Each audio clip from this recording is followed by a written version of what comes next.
dia. Estamos aqui no trabalhar, um dia super chuvoso, nublado, cinzento. E hoje vamos falar do assunto do momento aí, né? Que tá acontecendo ali entre Ucrânia e a Rússia e o que isso afeta aqui a Inglaterra e outros países, é claro, né? Tem que levar em conta aí muita coisa. Primeiro de tudo, eu quero deixar claro que eu não sou a favor de guerra nenhuma, né? Quem já viu os nossos vídeos aqui e acompanha direitinho sabe que eu sou contra 4 principais mais conhecidos e que mais causaram problemas para a humanidade, né? O nazismo, o fascismo e o comunismo e o socialismo. Esses eu sou contra em tudo, cara, porque um leva ao outro, não importa de que lado você pense que eles estejam, né? Porque na verdade todos vêm do socialismo, né? Já falo disso faz tempo, né? E o socialismo, a partição do socialismo na Itália, né? O Partido Socialista Italiano separou e formou o Partido Faísta, né? O partido italiano que apoiou a Alemanha na Segunda Guerra Mundial. O socialismo, todo mundo sabe, já leva ao comunismo, e o comunismo foi ali a chave para o governo alemão ali na Segunda Guerra Mundial, né? A diferença é que eles, além de seguir as coisas de Marx, né, que eles seguiam praticamente tudo, era uma cópia do que Marx ensinou, só que muita gente fala, o Hitler odiava Marx e tudo mais, só que o Hitler seguia praticamente a cartilha de Marx. A diferença é que ele odiava judeu, então ele odiava Marx, porque Marx era judeu. Esse era o único ponto que ele queria se sobressair. É aquela, né, quando o aluno quer derrubar o professor, né? Isso a gente já viu em vários filmes e tudo mais. Então, sou contra tudo isso. E tendo dito tudo isso, sou contra guerras, sou contra qualquer coisa. Sempre busco aprender sobre as guerras, porque eu quero entender o que tinha na cabeça desses caras, o que esses caras estavam pensando, né? Só que para isso a gente tem que ter uma visão macro, que muitas vezes demora pra gente ter. Ou a gente tem que se aprofundar muito mais. E a maioria da galera não faz isso. A gente vai pelo nosso senso, né? Pelo senso estatal, que muitas vezes, né, um estado forte que quer ali controlar as pessoas e tudo mais. O que a gente tem que ter em mente é que a questão da Crimeia e da Ucrânia, eles já foram parte ali da Rússia soviética, né? E isso faz com que muita gente ainda seja nostálgica contra isso. Eu acompanho uns 4 ou 3 canais aí de galera que mora ou que vive na Ucrânia. Eu já fazia isso bem antes de tudo isso acontecer, né? E aí é interessante você ver o ponto de vista dessas pessoas, porque elas estão vivendo lá, mostrando a cidade, é tipo um vlog. Outros estão viajando por países, tem um inglês que ele fica viajando por países soviéticos, e aí ele vai mostrando e vê que o lugar é miserável, mas mesmo assim muita gente ainda é nostálgica em relação ao comunismo. Justamente porque o comunismo, né, escravizou alguns para sustentar outros, né? Sustentar os que apoiavam o comunismo durante um período, né? No final, quando os que eram escravizados morreram, começaram a escravizar os próprios comunistas, e assim vai. Mas o que a gente tem que entender é como que funciona a questão geopolítica disso, porque o lado leste da Ucrânia, ele ainda é muito voltado para a questão russa, né? Eles falam russo, praticamente não falam ucraniano, que é bem parecido, mas são 2 línguas diferentes. Eles ainda são muito nostálgicos em relação à questão comunista, socialista que eles tiveram, né? Tem muita gente mais velha que viveu naquele tempo que achou que aquilo era bom, porque a parte mal do comunismo, né, do socialismo, não chegou nessas pessoas, né? O comunismo é bom até que ele comece a ser aplicado em você. Enquanto tá aplicando nos seus opositores, tá tudo tranquilo. É assim que essa galera pensa. E aí, infelizmente, a galera não entende. O Putin, o que ele fez? Ele aceitou que aquela parte da Ucrânia pertence e quer ser parte da Rússia. E realmente eles querem. É um povo que quer fazer parte da Rússia, porque eles vivem uma nostalgia, eles falam russo. Por outro lado, eu também acho que o Putin é um dos...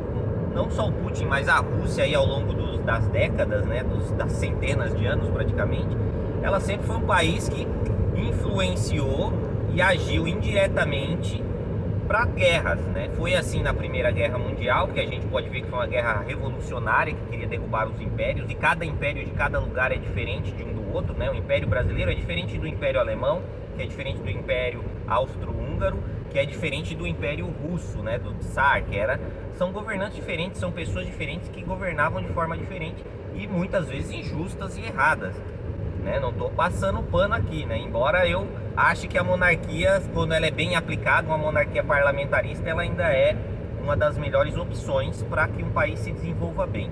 mas infelizmente é aquilo, você está sendo governado por reis, e aí depende da preparação que cada um teve. E é isso que a gente tem que entender, como cada um funciona.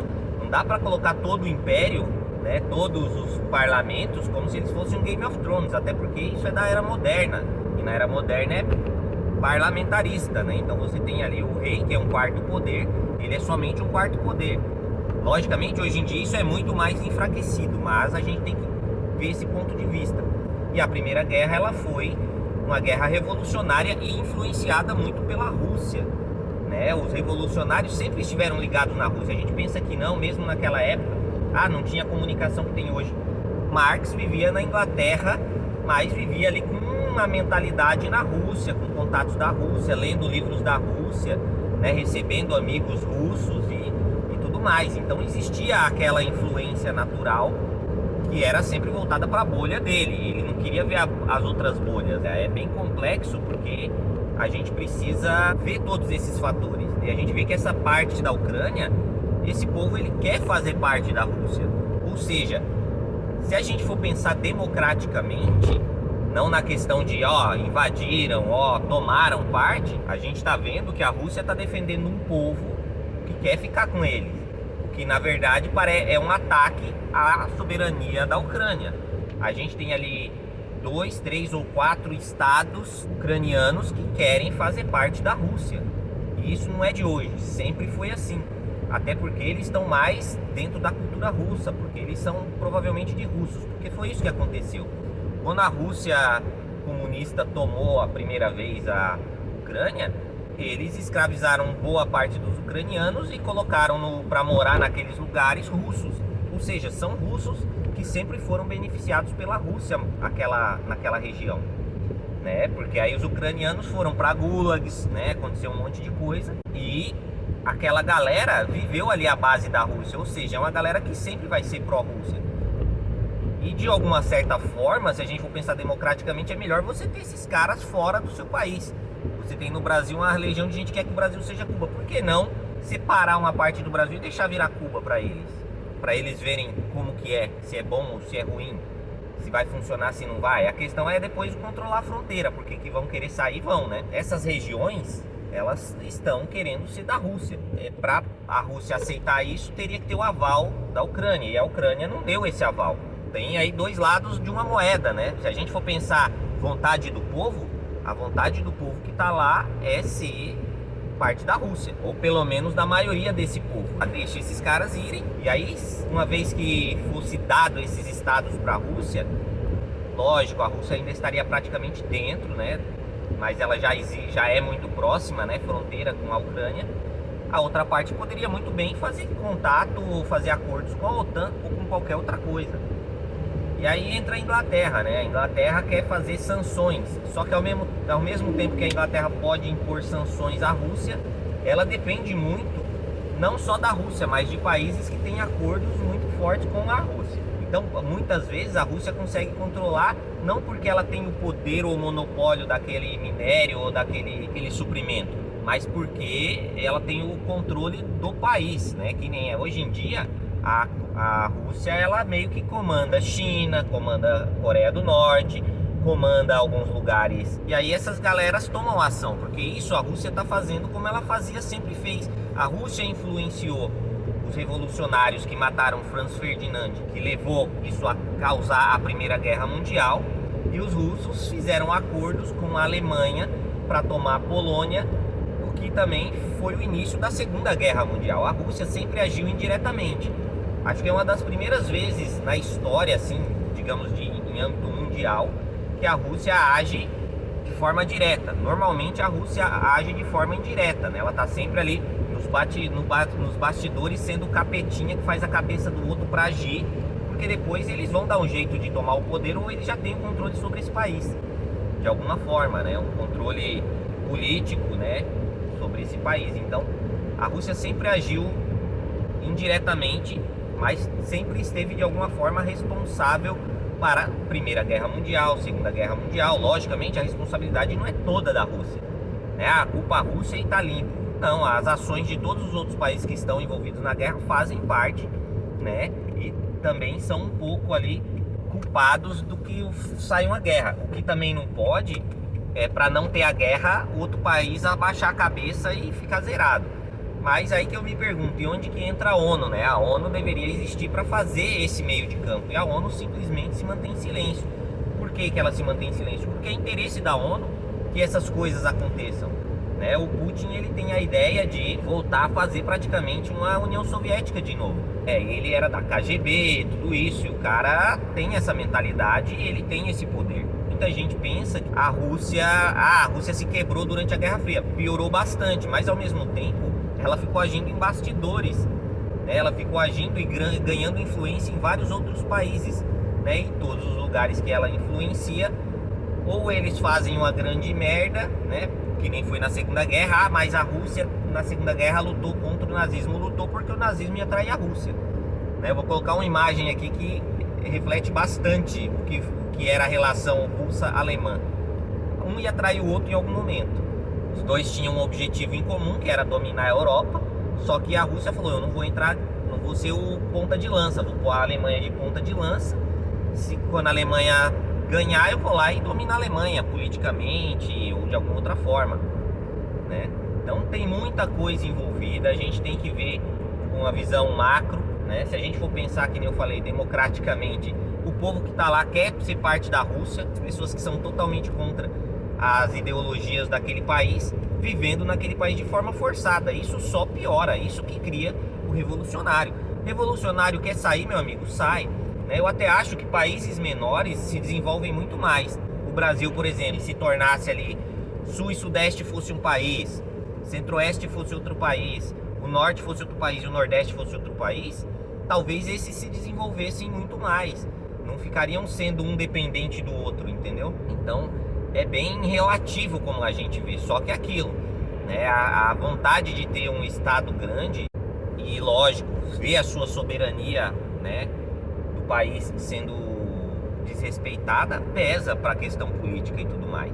E outro ponto que eu queria falar é justamente que, né, a gente vê quando ia entrar o Trump, ficaram falando, não, o Trump vai fazer guerra com a Rússia e tudo mais.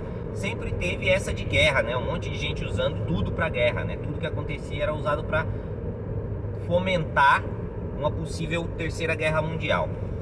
A forma que as coisas acontecem, se a gente for ver, muitas vezes tiveram muitos conflitos hoje em dia que foram guerras. A ONU não se pronunciou em nada, mas foram conflitos que não se tornaram mundiais. E esse eu acho que ele vai ter sanções e tudo mais, mas não vai chegar a algo mundial, digamos assim. O problema da questão mundial, de OTAN e de tudo isso, é que quando um país aliado entra, o outro tem que entrar também. E aí que está o erro. Porque vamos dizer um exemplo simples. Hoje na Inglaterra, a Inglaterra é supostamente conservadora, né? Tem um conservador de esquerda lá no poder, que é o Boris, né? Mas ele não é tão conservador assim, porque ele toma mais medidas voltadas, né, para o suposto progressismo que não progride em nada, do que medidas realmente conservadoras.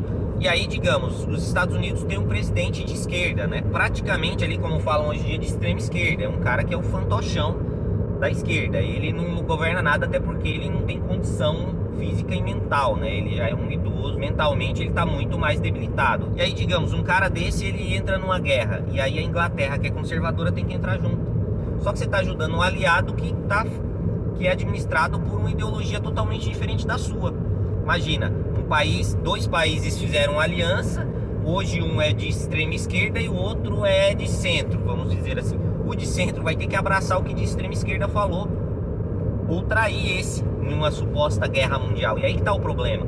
Aí países acabam entrando em guerra mesmo não sendo 100% de acordo com aquilo que está acontecendo. Logicamente, o que a Rússia está fazendo é muito errado. Então, onde é a democracia? A democracia, ela é a vontade do povo ou ela é a vontade dos governantes? É só uma visão mais de cima de tudo isso, né? Porque eu comecei a ver vários vídeos sobre, e logicamente a gente não concorda com guerra, não concorda com invasão, não concorda com nada disso, mas a vontade do povo lá é isso. Então, quer dizer, por que não deixar eles saírem? É tipo você ter um comunista dentro da sua casa. Ele come, bebe, dorme, não faz nada e só reclama e quer te derrubar o tempo todo dentro da sua casa. Deixa ele sair, é assim que eu penso. Eu não vejo nenhum socialista comunista no Brasil querendo fazer um estado deles, Porque ninguém sabe administrar. É assim que funciona. Foi assim na Primeira Guerra, os caras tomaram, derrubaram os impérios, não sabiam fazer nada. Na Rússia a mesma coisa, derrubaram o Tsar, que era horrível, era ruim, cara. Comparado, se você for comparar o Império do Tsar com o Império Brasileiro, o do brasileiro era uma coisa normal, o do Tsar era uma coisa de fazenda, né? O senhor feudal, tá ligado? O cara era totalmente diferente, só que por ser um rei, né, imperador, eles acabam comparando, mas são coisas totalmente diferentes. E é isso, esse vídeo eu queria só trazer um pouco dessa visão pra galera, né? Que foram coisas que eu comecei a perceber. O que não dá é pra ficar fomentando o revolucionário dentro da Ucrânia, que vai lutar depois contra, e aí o que isso acontece? Vão achar que o povo ucraniano está contra da Ucrânia, porque é isso que acontece. Então, cara, peguem esses revolucionários e deixem eles sair. Vai perder território, perca território. O problema é que muitas vezes esse território é um território rico em suprimentos minerais, em outras coisas, etc, né? Que envolvem tudo isso. E aí que complica. Mas, né, ao mesmo tempo, existem formas de fazer acordo e se livrar de toda essa galera que é revolucionária e que quer fazer parte da Rússia. Porque senão o Putin vai acabar ganhando pouco a pouco. Porque o que vai acontecer? Essa galera revolucionária que hoje está bem no leste ucraniano, quando eles fizerem parte da Rússia, eles vão começar, parte deles, a se mudar para dentro cada vez mais da Ucrânia, e cada vez mais fazendo esse movimento, e cada vez mais a Rússia vai tomando, né? Existem lugares que a Rússia, por exemplo, na Geórgia, a Rússia está na Geórgia desde 2008, eu acho. Ou seja, é treta, entendeu? Eles já estão lá dentro faz tempo.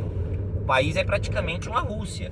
E aí não tem uma independência 100%. A Ucrânia conseguiu isso, mas ela tem que se livrar dessa galera que quer ser russa. Porque senão eles vão estar morando com o inimigo, né? Literalmente. E isso pesa bastante, e é isso que vai fazer ao longo dos tempos, né, que essa galera comece a migrar cada vez mais dentro e se espalhando cada vez mais na Ucrânia, e vai parecer que o povo ucraniano em algum momento quer fazer parte da Rússia, quando não é verdade, porque essa galera revolucionária faz movimento e faz barulho, e a galera mais de boa, que só quero ser parte disso, demora para agir. Eles agem, que nem na Ucrânia agiram há alguns anos atrás, mas demora para agir, né? É que nem no Brasil, conservadores demoram para aparecer, eles ficam quietos apanhando até não aguentar mais. Aí quando não aguenta mais aparece, só que aí já aparece enfraquecido, entendeu? Enquanto os revolucionários estão sempre numa eterna militância, numa eterna busca de uma revolução, mesmo quando eles estão no poder, né? Um exemplo é o MST no Brasil. Eles sempre tiveram praticamente 30 anos de governos no poder, né? Inclusive 16 anos do governo que apoiava eles, e eles nunca conseguiram a tal da reforma agrária e tudo mais. Só que eles apoiavam o governo mesmo se dizendo contra o sistema. Então é bem complexo tudo isso. Política, galera, e geopolítica é um negócio de louco. Por isso que é interessante ter essa visão mais macro do negócio, não a visão superficial. Você tem que ir a fundo no negócio e ver. Eu penso assim, se o povo quer ser parte da Rússia, meu amigo, deixa aí, entendeu?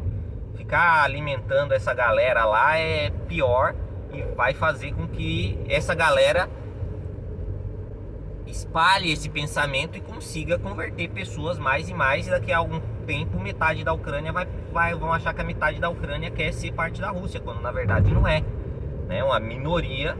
Só que essas minorias fazem tanto barulho, e é assim hoje em dia, né, no mundo. As minorias fazem tanto barulho que ela acaba tomando conta e obrigando a maioria a aceitar, e a maioria normalmente abaixa a cabeça e aceita, entendeu? Então a gente tem que pensar em tudo isso. Espero que isso aí acabe o quanto antes e que isso não se torne algo mundial, né? Porque senão países conservadores vão ter que entrar nessa briga, sendo que é uma briga revolucionária praticamente, né? Só para defender um pouco do lado conservador da Ucrânia, mas o lado conservador da Ucrânia tem que tomar uma decisão, e a decisão que eu tomo é aquilo. Você tá morando com o inimigo, meu amigo, deixa ele ir. Se você tiver um filho comunista, socialista, que só tá ferrando sua vida e lutando contra você, esperando que você morra para ele tomar o seu lugar ou tomar a sua casa, o que você vai fazer? Deixa ele embora, dá um jeito dele ir embora. É que a maioria desses caras não querem, eles só lutam pela revolução constante e eterna. Então é isso, esse foi o vídeo. A gente se vê no próximo. Espero que vocês tenham entendido a mensagem. Não tem apologia a nada aqui. Na verdade, eu sou uma das pessoas mais céticas que eu conheço. Duvido de tudo, pesquiso sobre tudo, tento ver a visão geral do negócio. Até porque a gente não consegue decidir nada sobre isso, né, galera? Infelizmente, a gente tá à mercê de que esses governos vão fazer. Só que a gente tem que ter cuidado, porque governos socialistas, né, e supostos progressistas, normalmente eles são doidos para ter uma guerra, para chamar de sua e depois se fazer de vítima caso perder, ou se fazer de herói caso ganhar, né? E eles fomentam isso o tempo todo. E sobre o Brasil, cara, a treta é que se tiver uma guerra mundial vai ter que tomar partido. Aí não tem volta. É que nem o Brasil. O Brasil apoiava a Alemanha na Segunda Guerra Mundial. E aí tomou a ameaçada dos Estados Unidos e tremeu na base e mudou de lado, né? Mas é isso que a gente tem que pensar, né? Que existe muitas influências e às vezes governos conservadores, governos mais do centro têm que apoiar governos de extrema esquerda, porque eles têm um poder maior político e que eles entram numa guerra e você faz parte dos aliados. Esse é um dos problemas maiores. E aí a gente tem que pesar tudo isso e ver qual que é a vontade